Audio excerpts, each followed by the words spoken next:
Unfortunately, Ruto too seems to think that we have surrendered.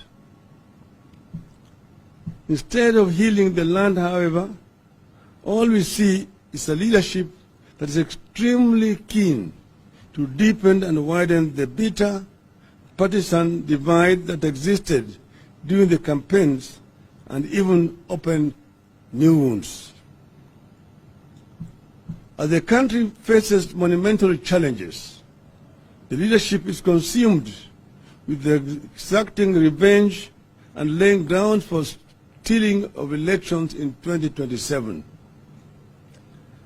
That is what the case against Herrera and her team is about.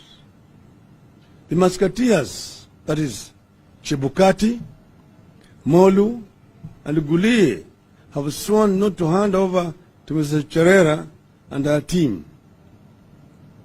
That is why there is a rush on the 4 commissioners to ensure Chebukati has no one to hand over to come January.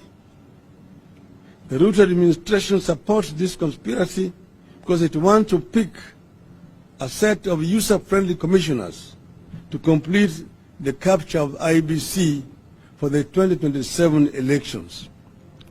And even the law, the regulation that was agreed upon on how to select a panel that will interview and recommend the new commissioners is also being amended. You are witnessing a swift, steady and dangerous reemergence of capture of institutions by the executive. The judiciary was the first to willingly give in to Ruto. A struggle is underway at the IBC, pitting Chebukati and his team, who have surrendered to UDA, against those who want to ensure integrity of the institution. The capture is now being extended to our 2 houses of parliament. Swiftly, Kenyans are being turned into passive bystanders in the affairs with grave implications for our unity, our stability, and governance as a nation. The Ruto administration is taking us back to the state of affairs last witnessed in the Nyayo regime of the 1980s. This kind of impunity, selective injustice, and capture of institutions will have grave consequences. We are here to sound a warning. No one should lie to this regime that we will sit back and watch a return of the Nyayo regime by another name.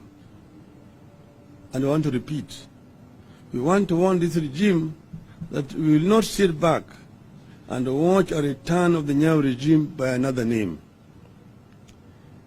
If deepening and widening the divisions among Kenyans is what the UDA regime wants, we will only be too happy to help them along that path. The injustice being inflicted on the IBC commissioners, if it proceeds as currently conceived, will mark the beginning of a massive pushback against the Ruto and those who think like him by the people of Kenya. We will openly and robustly lead that pushback. We call on our houses